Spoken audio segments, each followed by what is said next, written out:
Most of my videos, I downplay the significance of non-duality. And if you're not familiar with the term, it'll probably go in one ear and out the other. But if non-duality is something you're seeking, the idea is that if you downplay it, then hopefully you won't be attached to it as a concept, as something you're trying to achieve. But the opposite of being a non-person or saying that there is nothing is everything. And that's pretty amazing.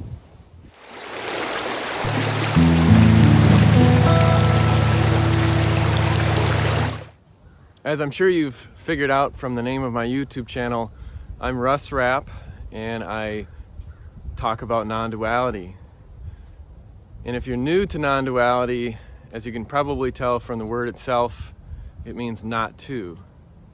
And the whole idea is that everything that appears to be separate is an illusion.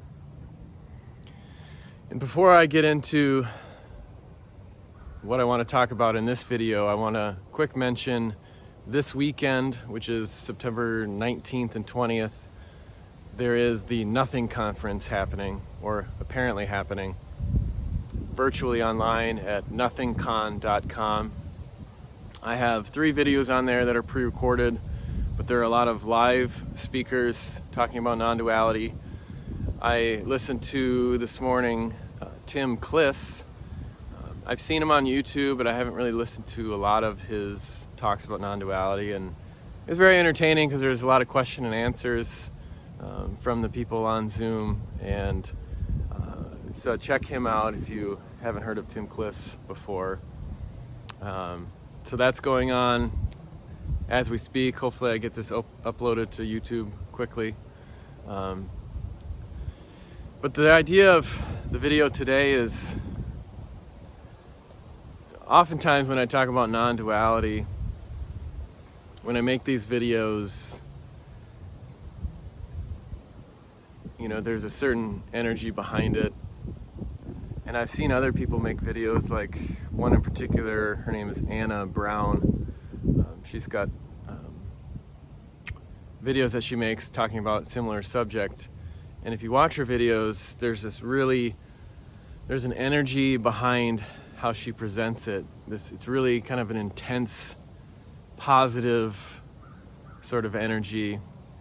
Whereas when I make these videos, oftentimes it's, I don't have that kind of boisterousness that she has. So if you check out her videos, do another plug for her, Anna Brown, you'll kind of see what I'm saying. And I feel like for me, and it works for her because I feel like that's something that she's feeling in the moment. In the moment, I don't have this sense of exuberation, which is totally fine. And I try to come to these videos when I produce them with a certain level of energy versus, just laying down and being half asleep. But maybe I'm somewhere in the middle. But it's not a prerequisite to be this big personality. And I feel like if I were to do some sort of put on, if you will, like, oh, let's talk about non-duality, because if you watch, YouTube videos about how to make YouTube videos, there's a certain formula that you have to use. And I'm not going to get into that right now. Maybe I'll talk about in a video in the future. But there's a certain way that you can engage the audience, and we're about 3 minutes in, and essentially, my average views probably end about 3 to 4 minutes. There's probably people that watch the whole video, that watch maybe 30 seconds of it. But the whole idea of YouTube is you grab someone's attention and you try to get them to watch the whole video. So if I were to make this along those lines, I would say you got to stay to the end of this video, because the biggest key to what I'm trying to say is at the very end, which it may or may not be. We'll find out.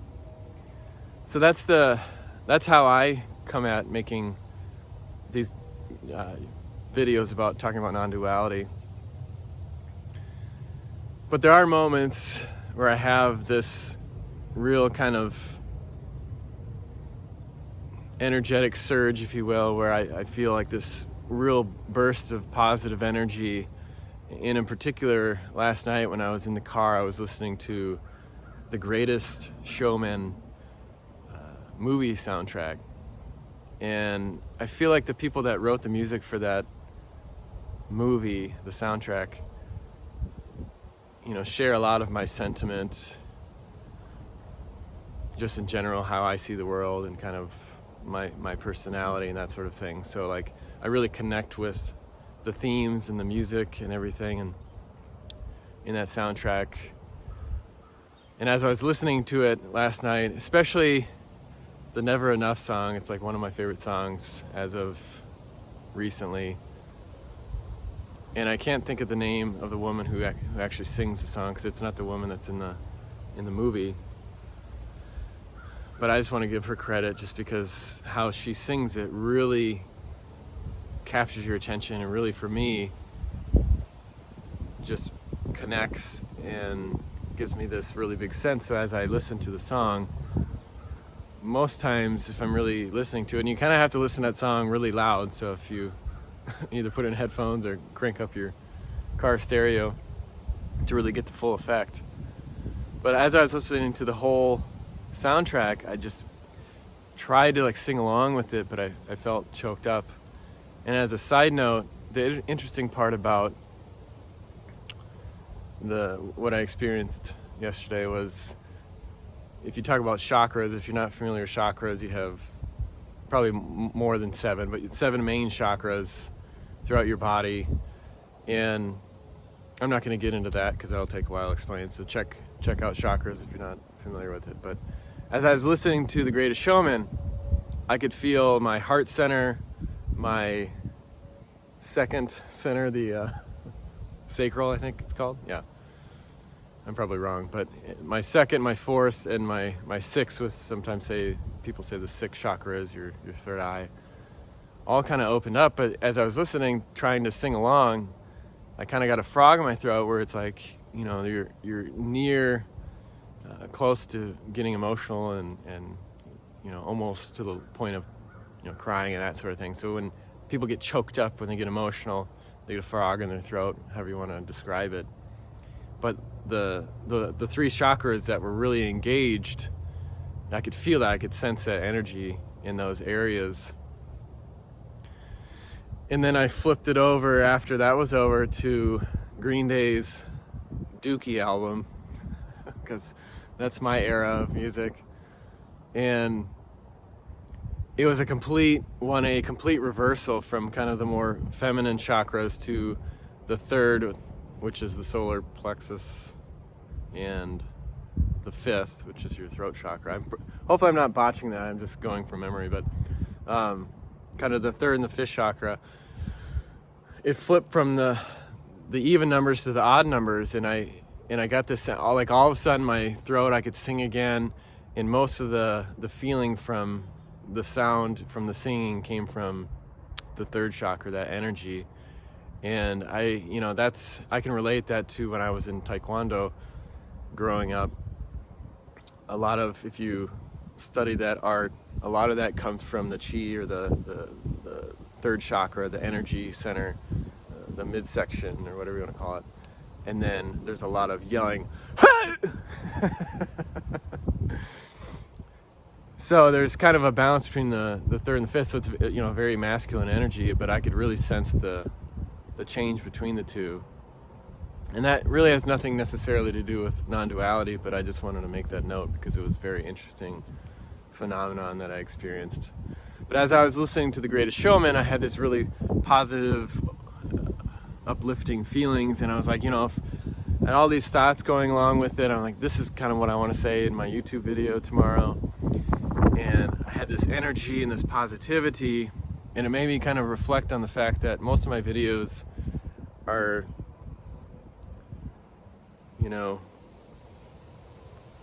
what's the word? I don't want to say downplay again, but really kind of suppressing the beauty, the amazement that goes along with non-duality, because I think the reason I do that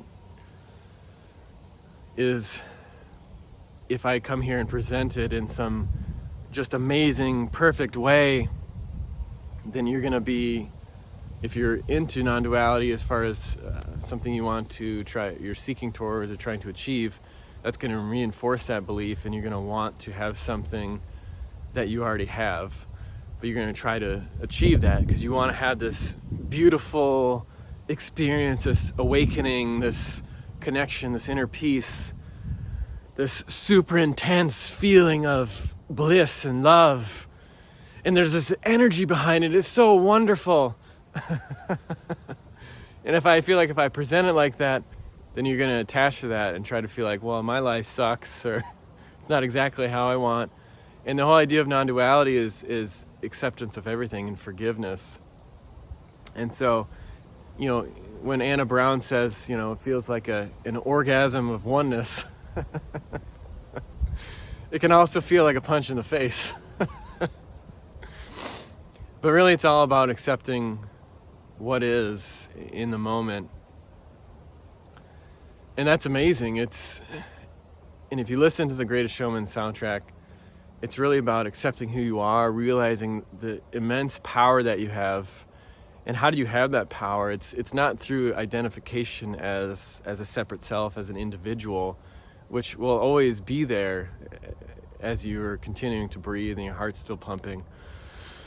But it's this empty fullness that really shows you that you are perfect as is. You are who you should be. Who you are is beautiful. And that is such a wonderful message. But it's not something that you have to achieve. It's pointing to the fact that you are that already. You are everything. And you're connected to everything. And it's a wonderful kind of feeling when you have those moments. But it's not a prerequisite for freedom, for liberation, for awakening, or whatever you want to call it, to have those feelings. So if you're watching this video and you're like, well, I could use another cup of coffee, that's okay. It has nothing to do with the message of non-duality, because it has nothing to do with the messenger. And so for me, if I don't portray it in the correct way, it doesn't really matter, because the message itself is true. And you can see that message in all sorts of spiritual teachings. I have a Christian background, so if you look at the Bible and some of those teachings, from a Lutheran perspective, you have God's grace. And grace is that forgiveness, that love that you didn't earn. It's given to you. There's no works that you can do to achieve that love and forgiveness. And, it's the footprints in the sand idea, where Jesus picks you up and was carrying you.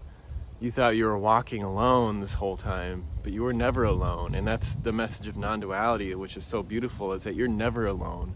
And that's a perfect way to release yourself from all this crap that you hold on to. That's just a bunch of BS that keeps you separate from other people. And that's amazing. And that's more of what we need in this world from my personal standpoint. But from a non-dual standpoint, we don't need anything, because we already have it.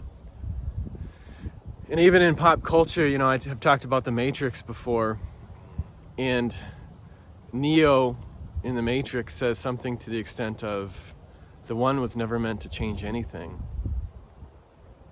And in that moment, you can interpret it in different ways, but I think really it's the whole message of the Matrix is about non-duality.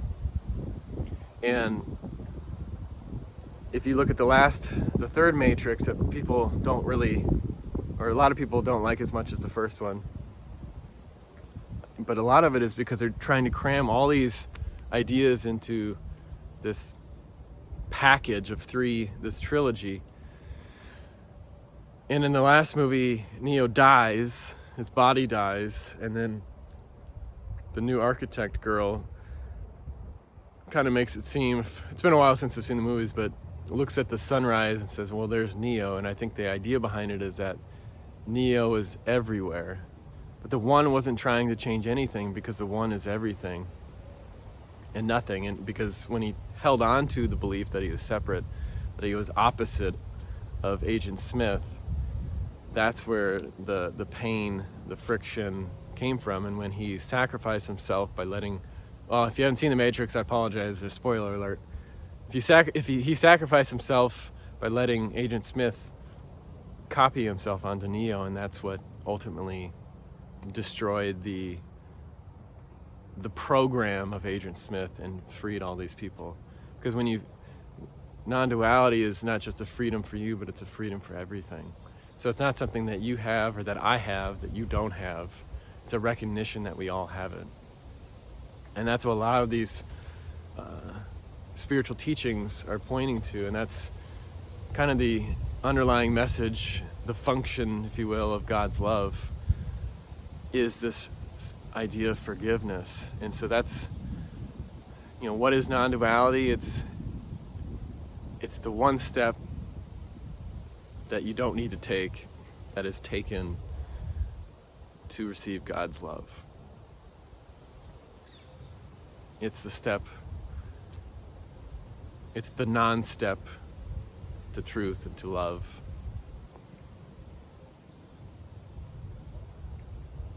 And so what is the opposite of that idea? Satan's greatest trick was making the world believe that he didn't exist. And I think the truth of non-duality says that Satan doesn't exist, just like you and I don't exist in the idea that we believe we exist. But obviously everything is real and unreal. So in a sense you exist, you are real. In a sense you are unreal. So that goes the same way with Satan. There is negative forces. There are things that try to trick people into believing that they are some separate thing. And I think the ultimate trick is this idea that if you don't follow a certain set of rules, you're gonna be damned in eternity, eternal damnation. And not every religion teaches that, but kind of the idea that you're infinitely in pain and you're gonna be in some sort of state of hell.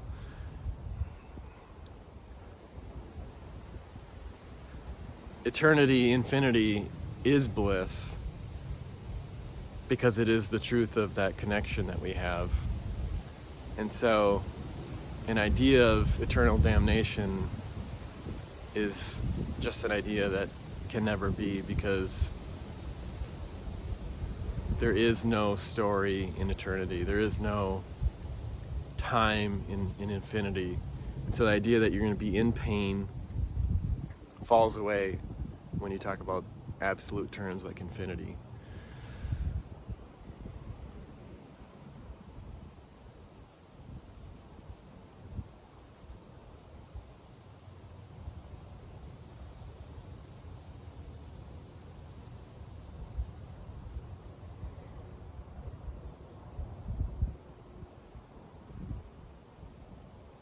So I make these videos, it's kind of no one talking to nobody. But I do enjoy your comments because it gives me more things to talk about. And I've kind of started doing some live talks as well, so check those out.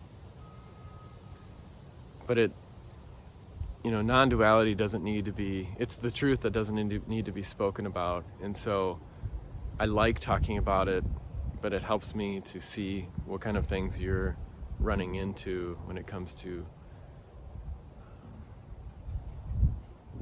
non-duality in this whole idea. So, and one last plug, if there's still time, when I get this uploaded, to go on to nothingcon.com and check out that conference. And I just want to say it's just a really beautiful day. It's just wonderful and amazing today. A little windy, so hopefully that doesn't hurt the audio. But until next time, peace.